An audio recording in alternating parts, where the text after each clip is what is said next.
thought we would start by talking about your collaboration. Obviously, you collaborate as director and actor, but also I saw this the credit about the original story idea, and maybe you could say a little bit about where this idea came from.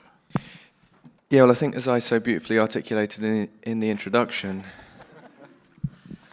the story idea was mine and Mary's.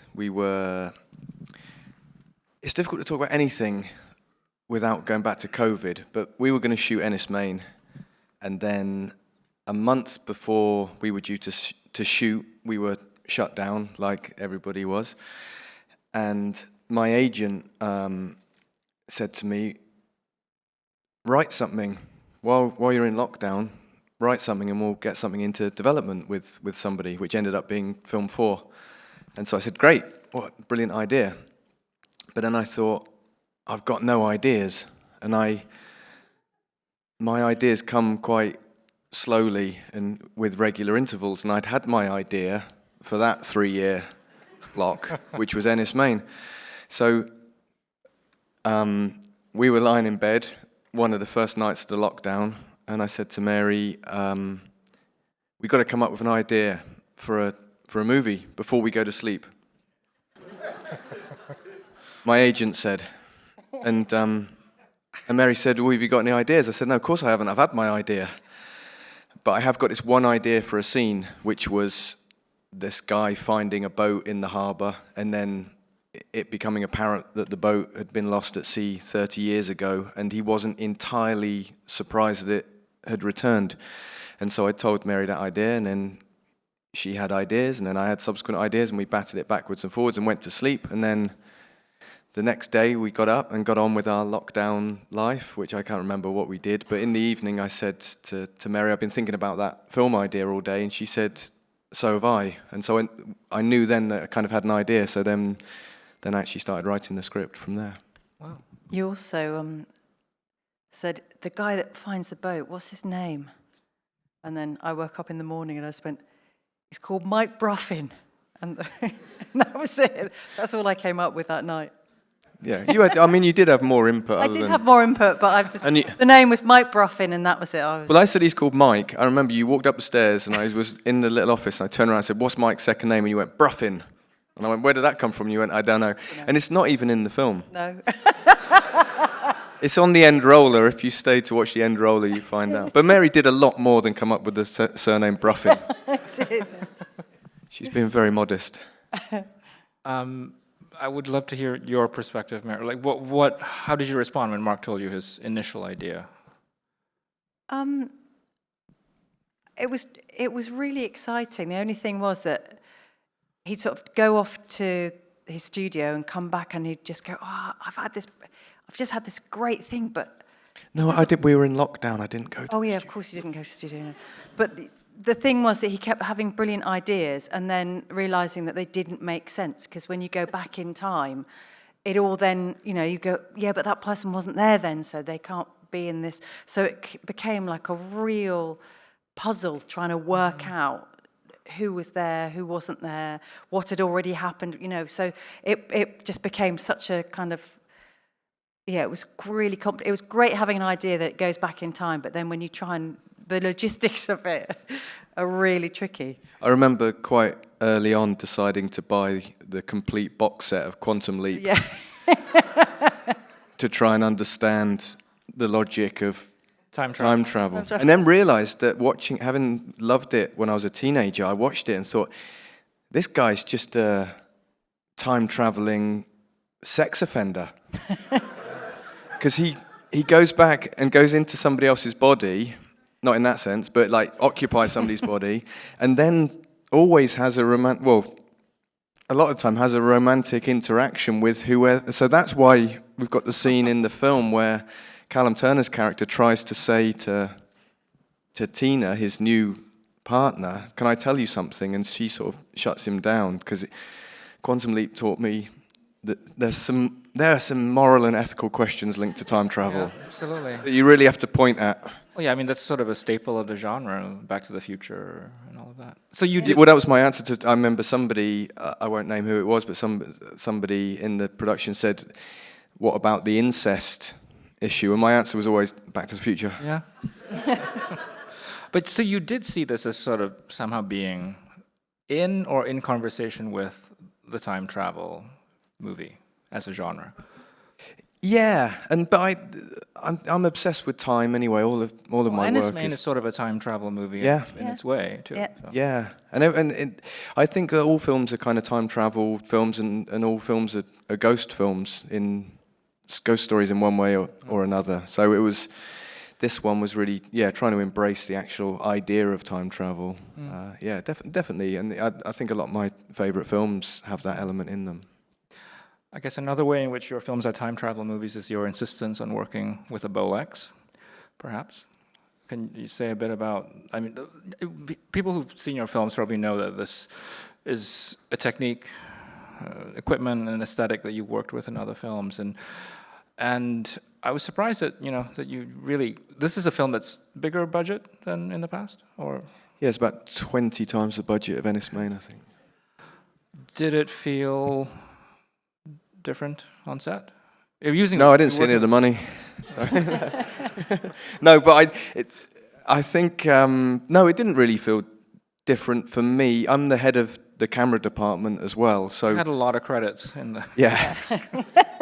So it was, I think my experience of running the camera team was the same. I still had a first assistant and a second assistant, and that was it. Mm-hmm. I still operated the camera. I still changed every roll of film. So it was kind of important to keep that working method intact. And actually, to start with, when we were first talking to Film 4 and BFI about this film, I was saying, well, obviously this time I'll work with a DP. I'll record location sound. Because I thought that's what everybody would expect me to do, or the people who were financing the film. But they all said, why? And I said, well, don't you expect me to do that? And they said, no, the reason we're financing this film is because of the last film and the film before that. So they were amazing, because they just told me I had to do it in the same way. I think we had a much bigger art department, and we had a huge construction team as well, because we built sets and we built the boat.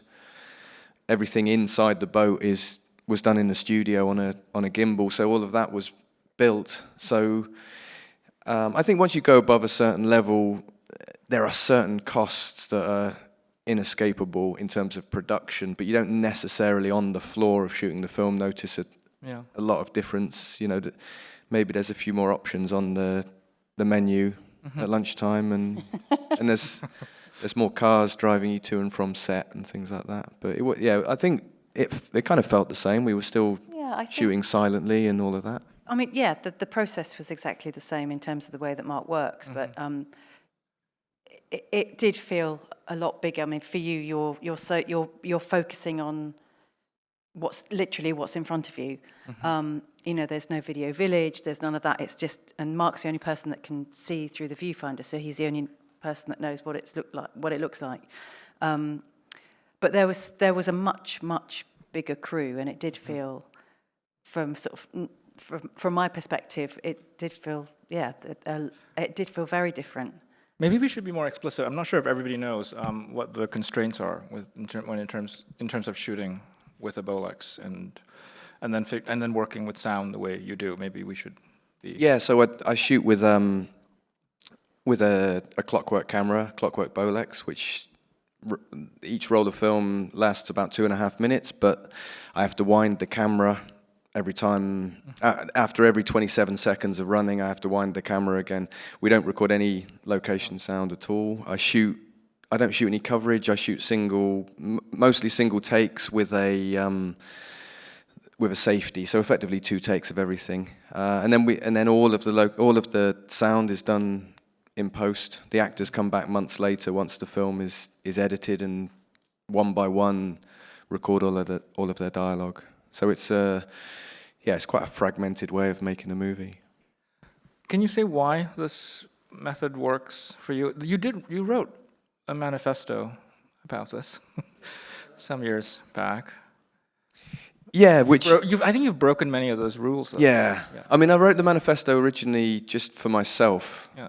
To stop, because I went back to shooting on film. I started shooting film when I was younger, and then I gradually moved into working digitally. And then what happened was I really fell out of love with filmmaking, and I decided to go back to where my first love was, which was film.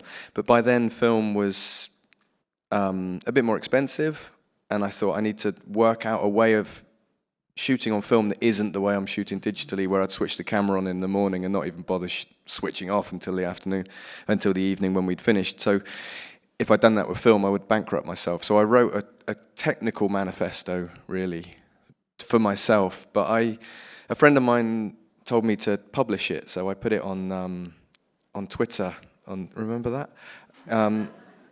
And it got published at the Experimental and the Film Festival in Paris. They published it in their festival paper, and then it became quite a big thing, certainly at the festival. But anyway, I was quite sort of embarrassed about it because it seemed really indulgent. This person who nobody knew had sort of turned up and written a manifesto. So I just thought, oh, what a prick everybody must think I am. But yeah, it's the ethos of it is in my work, but I break most of the rules. But it's about working with constraints. Yeah, it was about only doing 2 takes of everything, shooting black and white, not shooting location sound, and then some vague ones like always try and make the film without any fuss, which is quite subjective. But that's the one we really still try and stick to is to simplify the filmmaking process and not get carried away with equipment and overcomplicating what is actually a really simple process. Yeah. But the final one on the manifesto is you've got to break one of the rules as well. Even if it's that rule. So the other sense in which it's a quote unquote bigger film is that you are working with 2 lead actors who are stars. Can you talk about casting, in which it seemed like it would have been a maybe slightly different casting process than in your other films? I mean, I worked with Shaheen Baig, the casting director, who put together a list of actors for me to consider. But from that point on, it was exactly the same. I met them. I don't ask actors to read. I find the whole auditioning process. I find it excruciating personally. I know a lot of actors do like to read, but I'm very strict with my scripts. My scripts don't have hardly anything in them. They have dialogue and they have very basic action. They don't have any adverbs, adjectives describing motivations for characters, because I know that I need the actor to bring that, and I don't want them to be making decisions in an artificial environment like an audition. So in exactly the same way that I met all of my sort of regular company of actors, I met George and I met Callum and Francis and Adrian and Roz and Jana. I just met them and just sat and chatted. George did an interview when we were in Venice a few weeks ago, and I'd forgotten this, but he said, we met and we spoke for about an hour and a half. We didn't mention the film. He said in our first meeting it was never mentioned. But that's really important for me, is just to look into somebody's eyes and just imagine what they're going to look like on the screen in the big close-up format that I shoot in. And it's just about kind of getting a sense of who the people are. And I think when I first met George and Callum, I thought they were very different people. And then as I got to know them, I realized that...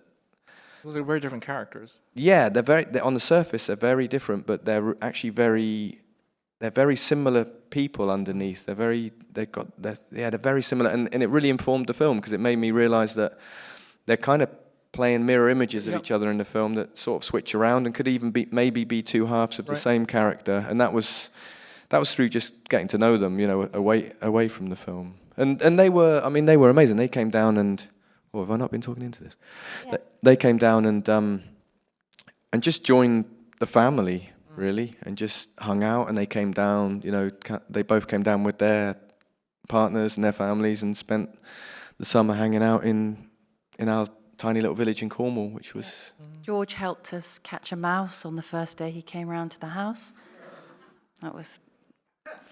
Yeah, and the second time he turned up in his slippers and stayed for the night. Yeah, so they just fitted in really well. That's the really important thing for me, is that we build a community around making the film. And the problem I got now is that I'm developing more projects, and I just want George and Callum to be in them all, which is difficult. Personally, I think that the way Mark works and the way you sort of talk to people when you meet them is... I think it's only going to attract a certain type of actor. I think there are a lot of actors who might not want to work in the way that we work, or well, just not interested in this style particularly, and actually you're only going to attract the sort of people who are interested in this kind of work and this type of work and the way we do it. So we had an agent who had a very big A-lister who contacted me via my representative saying, so-and-so's really interested to do kind of more out there work. Can he read the script? And it was sent to them, and they got back very quickly saying, oh no, not that out there. And I don't think he or she ever saw the script. I think their representatives protected them. But yeah, I think George and Callum were both very... I've just looked at the latest cut of the EPK that will go out when the film comes out, and it's really interesting hearing them away from me talking about what attracted them to the film. And you know, it seems they were really there, genuinely there to experiment and wanting to do something different. All right, I'm just going to ask maybe one more, and then we'll take some audience questions. You described it earlier, Mary, as a puzzle in terms of how you were, writing and constructing the film. Did you feel the need to solve the puzzle? I like the idea that Mrs. Richards solves the puzzle. Yeah.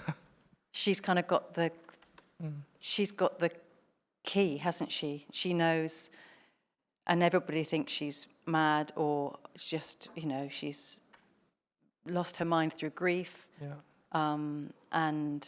But she sees it all and she tells him. So I think Mrs. Richards personally, yeah, she's the lead. I think she's the lead. No, I do think she's. Yeah, I think she solves the puzzle, or maybe she sets the puzzle. And everybody else, and George has to solve it. She sets the puzzle and he has to solve it. But what is the puzzle? Oh. We will take some questions. We have microphones. Okay. Yeah, right there in the middle.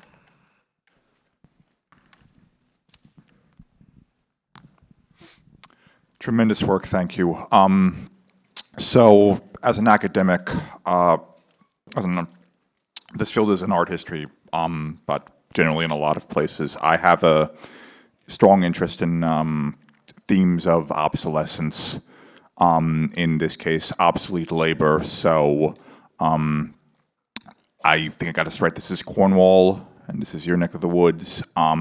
So we start in a period where that fishing business has gone obsolete, and then we move to a really temporal space, but really generally a space where fishing is the backbone of the community, and that is and that's kind of Callum Turner's perspective, that he prefers to be embraced in this space rather than live in his original present, where that's not the case. So, if you could speak to how this socioeconomic environment and your awareness of it in Cornwall exists in this profession and others in that area, or this could go to like any number of seafaring professions in the world today. I mean, this could be set in a lot of other places,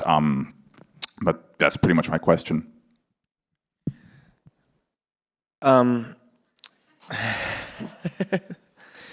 So, if I'm getting this right, yeah, the fishing within the film kind of just represents the common purpose that forms a community and binds a community, and then destroys erodes the community when it disappears. So it could be anything, really.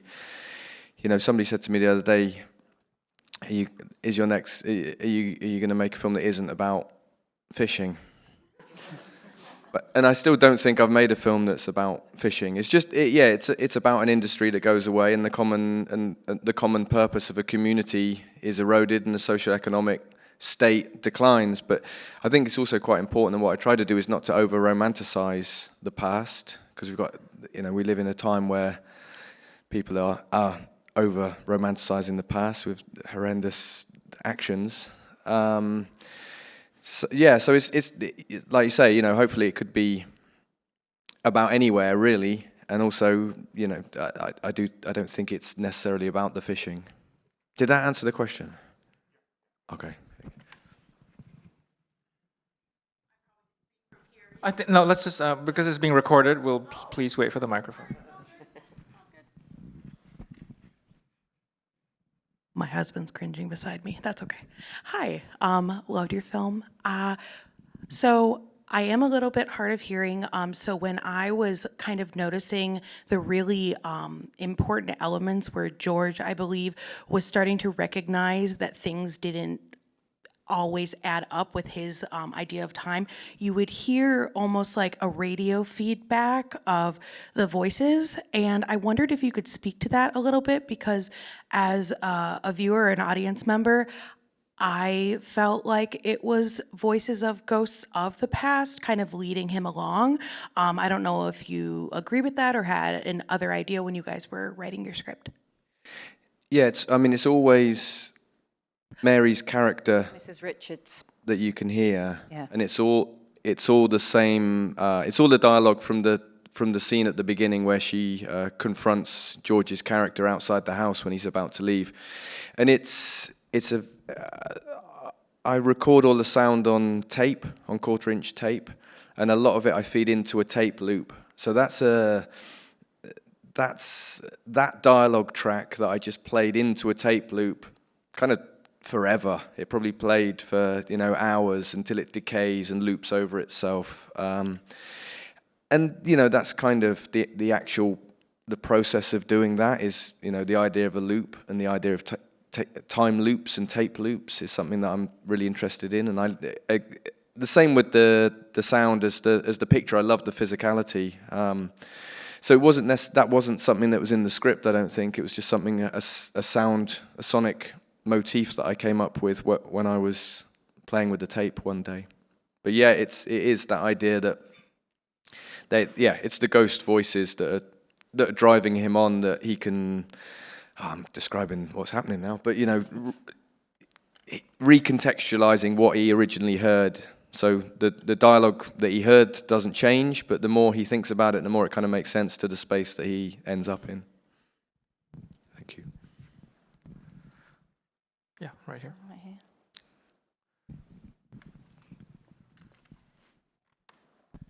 I just got a question about the Rolex setup, because I know, like when people shoot movies on iPhone now, a lot of the times they'll use a lot of new lenses and stuff like that to add on to it.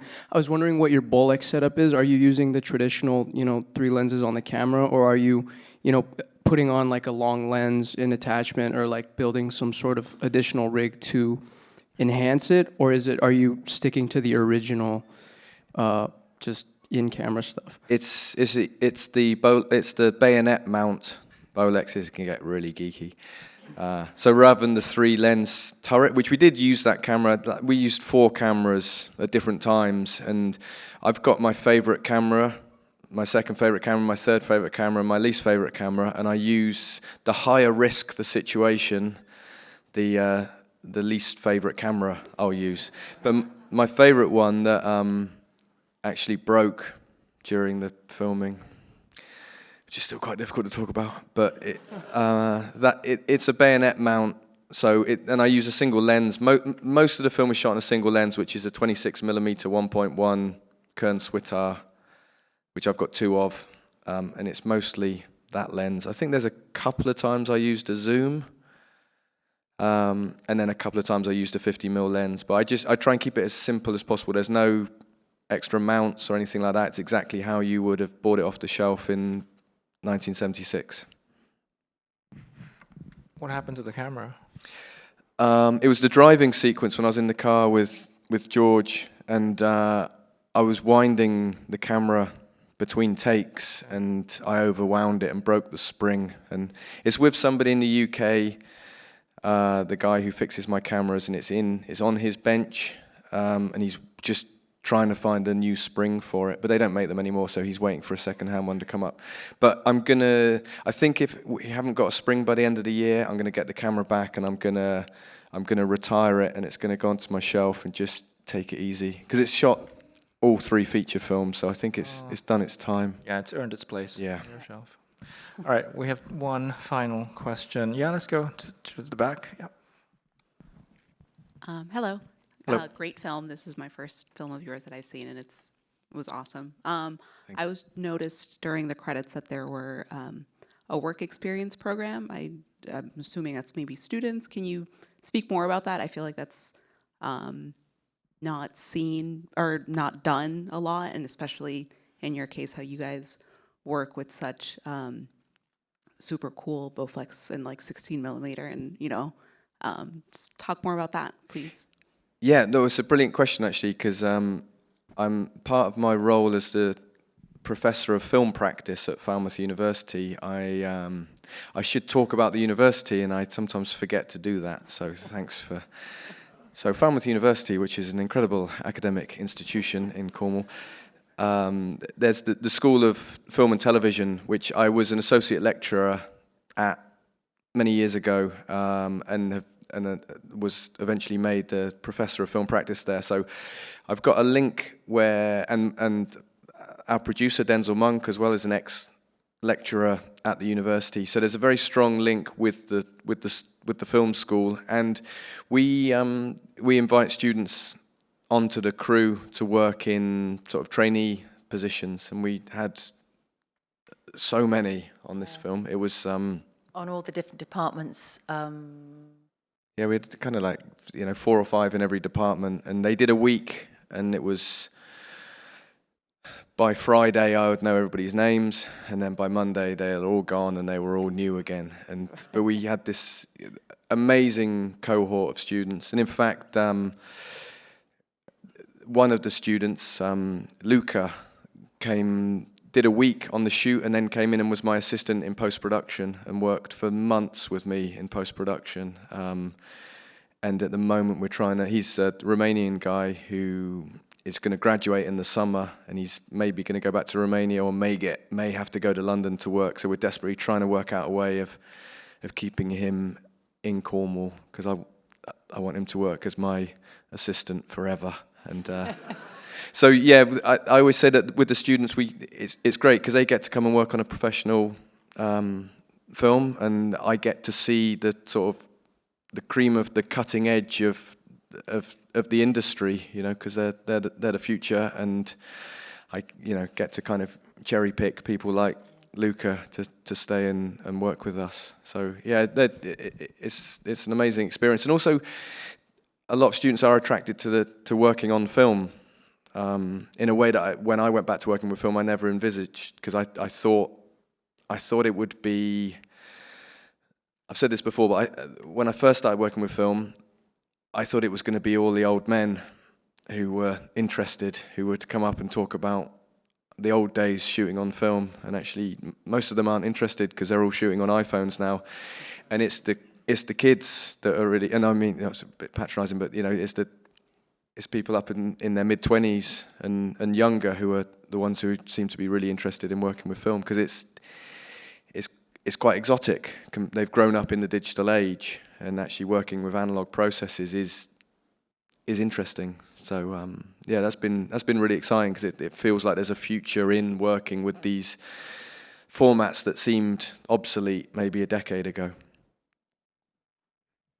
Can you say actually just one last thing, just to say a bit more, because earlier you said that there's no interest in romanticizing the past, but I think sometimes people do work with analog in a more nostalgic or sort of fetishistic way, and your films feel very much of the moment. I don't really feel that sense in your work. So if you could say a bit about. Yeah, I mean, I try to use the film format in the same way that I would use any other format. So it's not like, when you see a film and it's digital and then somebody remembers something that was 30 years ago and suddenly they remember things in Super 8, which is kind of cliched and clumsy. I think, I mean, I've seen great films that do that, but for me, it's like, it's used as if it's the format of the time. So we had a lot of discussions about whether there would be a different look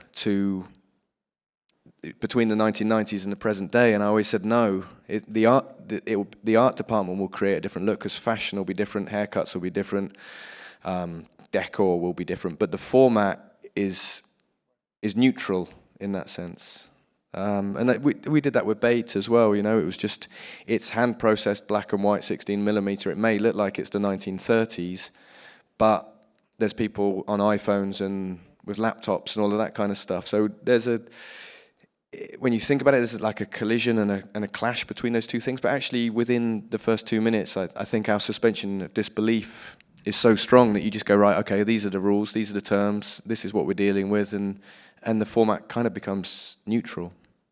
Even the CCTV shot in the supermarket when they go and do the shop before they go off on the trip is you up a ladder, isn't it? Yeah, it was. Yep. It was an extra Rolex just in the ceiling space, and then we took beautiful color 16mm footage, and then spent ages trying to make it look like crappy VHS, which is always like it's always the opposite. A lot of people shoot on video and then try and make it look like film, and it's even harder to do it the other way.